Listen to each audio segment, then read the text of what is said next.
주변에서 가끔씩 코딩 공부 어떻게 하냐, 어떻게 하면 코딩 잘할 수 있냐 라고 물어봐 주시는 분들이 종종 있습니다. 저도 아직 한참 모자라서 잘하는 방법은 잘 모르겠습니다. 그런데 잘하는 방법 대신에 잘 학습하는 방법은 최근에 좀 느낀 게 하나 있습니다. 그래서 나중에 기억도 하고 정리도 좀 할 겸 영상으로 남기려고 합니다. 제가 생각하는 코딩 잘 배우는 법은 두 가지를 번갈아 가면서 많이 하는 거라고 생각합니다. 첫 번째는 자아를 죽이고 지식을 있는 그대로 받아들이기, 그리고 두 번째는 방금 것이랑 정반대인데요. 미련하다 싶을 정도로 자아가 강하게 코딩하기, 이 두 가지입니다.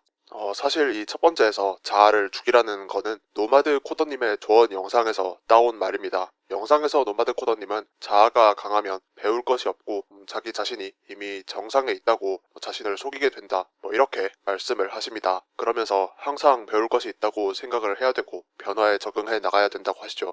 근데 꼭 노마드 코더님이 아니더라도 다른 사람들 조언을 잘 보면 같은 의미를 이야기하는 분들이 많습니다. 겸손해야 된다, 순수하게 받아들여야 된다, 눈을 피하지 말고 봐라. 저한테는 이 말들이 다 같은 의미로 받아들여집니다. 내가 겪고 배우는 것에서 이게 좋다, 이게 나쁘다, 이런 것을 걷어내고 순수하게 사실만을 가지고 배우는 것, 그러면서 그 상황에 적응하는 것, 제 생각에는 이건 굉장히 중요한 점입니다. 만약 그렇지 못하면 구시대의 가치관만 내 머릿속에 이제 남아서 소위 말하는 꼰대가 되고 뒤처지는 거겠죠. 그리고 배울 수 있는 상황에서도 이걸 진심으로 받아들이질 않게 됩니다.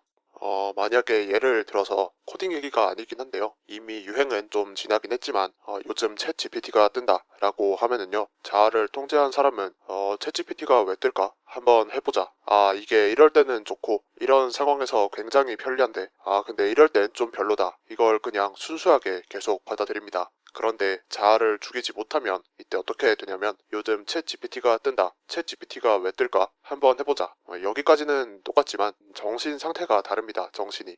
이 상황에서는 되게 좋고, 아 근데 이때는 좀 별로다, 이렇게 느끼다가 이 다음에 만약에 챗 GPT가 좋다는 것에 빠지면 이거 만능인데요, 코딩도 해주는데요, 코딩 공부 안 해도 되겠는데요 라고 하고, 만약에 별로라는 것에 빠지면 이 정도면 그냥 구글에 검색 결과 보는 거랑 다를 게 없는데, 근데 할루시네이션?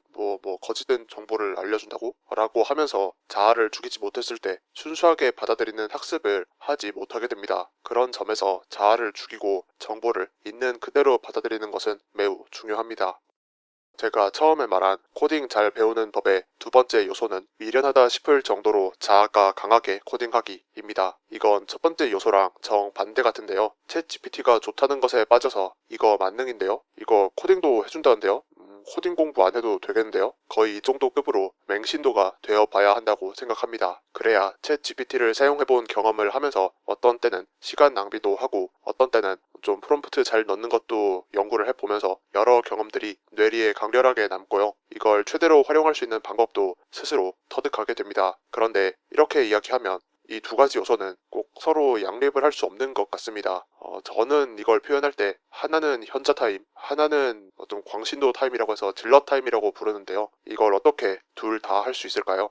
제가 낸 답은 번갈아 가면서 하기입니다. 질러 타임에 얻은 경험 중에서 챗 GPT를 맹신할 때 번거롭지만 어려운 건 아닌 코딩을 기가 막히게 해줬던 기억은 좀 좋은 기억으로 남아 있습니다. 반대로 멍청하게 짜줬던 코드 때문에 디버깅에 한참 걸린다든가 잘못된 정보를 줬던 건 솔직히 좀 빡치긴 합니다. 이런 개인적인 경험들을 질러 타임에 쌓아두고요, 현자 타임 때는 이 기억에서 감정만 걷어냅니다.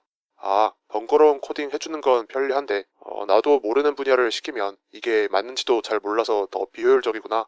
그러면 코딩 선생님이라기보다는 코딩 비서처럼 쓰면 되겠구나. 이런 지혜를 질러타임, 현자타임 이 두 요소로부터 얻을 수 있습니다. 언뜻 보면 현자타임만으로도 누군가가 잘 정리해준 정보를 보고 이런 지혜를 생각할 수 있을 것 같지만요, 질러타임으로 얻은 경험은 체득의 깊이가 다릅니다. 챗 GPT를 쓰는 과정에서 온갖 비효율과 효율을 겪으면서 어떻게 하면 비효율을 피할 수 있고 어떻게 하면 효율적일 수 있는지를 알게 되기 때문입니다. 그것도 나 자신과 가장 밀접한 분야에서요.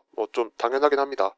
제가 했기 때문에 그렇죠. 이걸 어렴풋이 느끼기 시작했을 때부터 이 질러 타임과 현자 타임을 유연하게 오가는 것, 이걸 자주 실천하려고 하는데 알고 있어도 실천하기가 꽤 어렵습니다. 자아에 빠져 있으면 남 얘기 절대 듣기 싫고 자아에 빠져 있으면서 드는 감정이 그렇게 쉽게 억제되는 것도 아니기도 하고요. 언젠가는 된다고 해도 순식간에 되는 것도 아니기도 하고요. 그리고 반대로 현자 타임일 때 질러 타임으로 옮겨가는 것도 원한다고 쉽게 할 수 있는 것도 아닙니다. 가식이 아니라 진심으로 뭔가에 빠져야 되는 거니까요. 이렇게 두 가지 모두 현자 타임과 질러 타임을 감정에 큰 동요 없이 숨 쉬듯이 빠르게 오갈 수 있으면 빠르게 성장하고 잘 학습할 수 있는 사람이 아닌가, 이런 이야기를 여러분들한테도 좀 주제넘게 이렇게 하면 될 것 같다 라는 말씀을 좀 드려봤습니다. 감사합니다.